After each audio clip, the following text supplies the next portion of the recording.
اس دور میں جب رسول خدا کے اوپر ایک جگہ پورا مجمع بیٹھا ہوا ہے، رسول خدا مکہ کے پاس سجدے کے اندر ہے، آپس میں ہوتے کہ کون جو ہے وہ اس کے اوپر جو ہے وہ کوئی ایسا کام کرے. ایک شخص کھڑا ہو گیا، اس نے کہا کہ میں ہوں. جا کر اس نے جانور کا جو شکم کا فضلہ ہوتا ہے جا کر رسول خدا کے اوپر، رسول خدا اٹھے ہیں اور اٹھ کر انہوں نے گئے اپنے چچا کے پاس، اور چچا کو جا کے انہوں نے کیا کہا کہ چچا میں کون ہوں، یعنی میں کون ہوں. درود بھیج دے محمد والے محمد. اللہ صلی اللہ.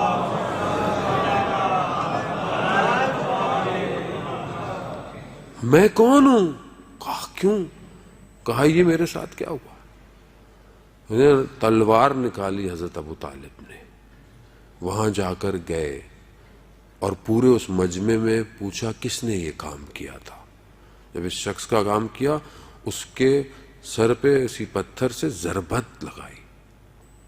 عزیزان محترم، آسان کام نہیں تھا اس دور میں جا کر. اور پھر اپنے آپ کو پنہان رکھتے ہوئے اپنے عقیدے کو رسول خدا کی تا حیات حمایت کی ہے. آپ کے سامنے مشہور ہے، آپ بچپن سے سنتے آ رہے ہوں کہ حضرت ابو طالب کے پاس سب آئے، کہا کہ اپنے بھتیجے کو سمجھاؤ، اس کو جو چاہیے ہم دینے کو تیار ہیں، اس کو سردار بننا ہے، بادشاہ بننا ہے، اس کو عرب کی کوئی خاتون چاہیے، اس کو دولت چاہیے، ہم سب دینے کو تیار ہیں، مگر اس سے بولو کہ یہ اپنے اس معاملے سے، اپنے اس باتوں سے باز آ جائے.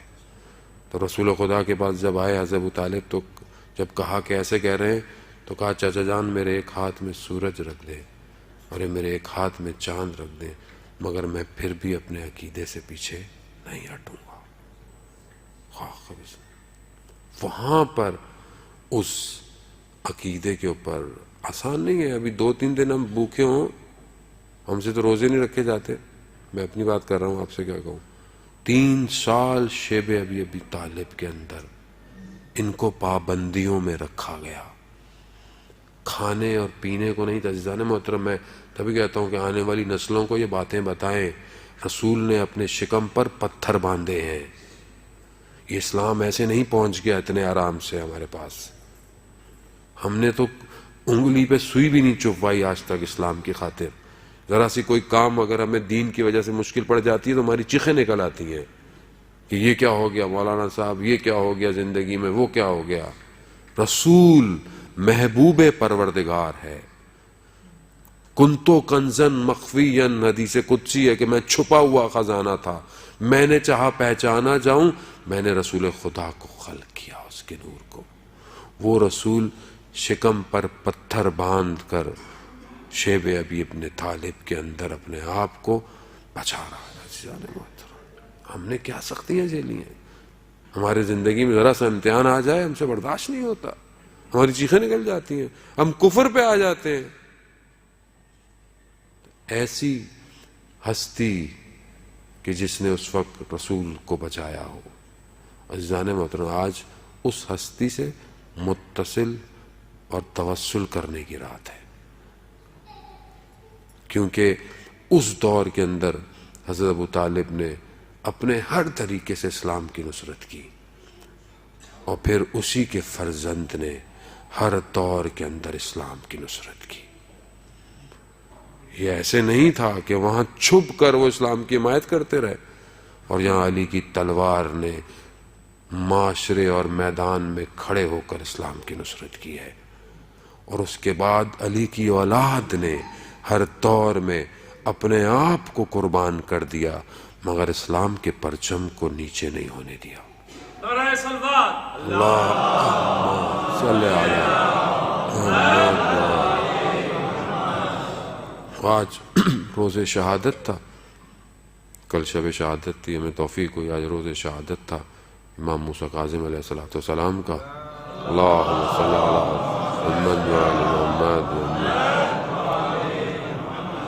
امام آپ کیا سمجھتے ہیں جو امام نے 14 سال سختیاں برداشت کی؟ یہ سختیاں کیوں تھی اتنی برداشت؟ کیونکہ امام فرماتے ہیں کہ یہ جو اپنے آپ کو کہتا ہے کہ علی کا شیعہ ہے، ہم ان کو دیکھ رہے ہیں کہ کئی عرصے سے بیٹھے ہوئے ہیں اور اپنی زبانوں سے صرف اپنے آپ کو علی کا شیعہ کہتے ہیں۔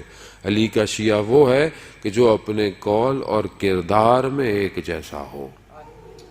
یہ امام فرما رہے ہیں، یہ امام نے فرمایا کہ وہ ہمارا ماننے والا وہ ہے کہ جس کا آج اس کے کل سے بہتر ہو۔ وہ میرا کتنا آج کل سے بہتر ہے؟ کتنا میں نے محاسبہ کیا ہے؟ کتنا میں محاسبہ کر رہا ہوں؟ میں نے پہلے بھی کیا، میں پہلے بھی آپ کی خدمت میں عرض ہوا اور آتا جاتا رہتا ہوں۔ میں نے کہا خب روایتی باتیں میرے سے نہیں ہوتی ہیں، وہ آپ پورا سال سنتے بھی رہیں، اگر کہیں اور سے سن لیا کریں، نہیں ہو تو انٹرنیٹ لگا کے سن لیا کریں، کیونکہ ہم لوگ اب روایتی باتوں سے باہر آ جائیں۔ ہمارے ہی شیعوں کے اعمال کی وجہ سے 14 سال ایک امام زندان میں رہا ہے۔ اس میں تعارف اور تکلیف کی بات نہیں ہے عزیزان محترم، اس میں ہمارے عمل کی وجہ سے، شیعہ کے عمل کی وجہ سے 14 سال امام زندان میں رہا۔ کہاں تھے شیعہ؟ 3 دن جنازہ بغداد کے پل پر رکھا رہا، کہاں تھے؟ آج 1100 سال سے حسین کا بیٹا غیبت کے پردے میں ہے۔ کس کی وجہ سے ہے؟ اب آپ بولیں نہیں میری وجہ سے تو نہیں ہے، آپ کی وجہ سے۔ ہمارے لیے دوسروں پہ انگلی اٹھانی تو بڑی آسان ہے۔ میں خود اپنے اندر مشکل دیکھ رہا ہوں۔ میں بہت سی جگہ پر دنیا کو دین پہ ترجیح دے دیتا ہوں، میری وجہ سے امام نہیں آ رہا۔ میں آپ کو کیا کہوں گا؟ جتنی میں حدیثیں پڑھتا صبح شام ہوں، میں مشکل میں ہوں، اور میری مشکل کی وجہ سے وہ غیبت کے پردے میں انتظار کر رہا ہے کہ یہ کب صحیح ہوں گے۔ یہ جب صحیح ہوں گے تو آئیں گے، ورنہ جو ابھی تک ہوا اماموں کے ساتھ اس کے ساتھ بھی وہی ہوگا۔ تو اللہ نے کہا ہے کہ میں ایسا نہیں ہونے دینا۔ جب تک لوگ آمادہ نہیں ہوں گے امام نہیں آئیں گا۔ عزیزان محترم،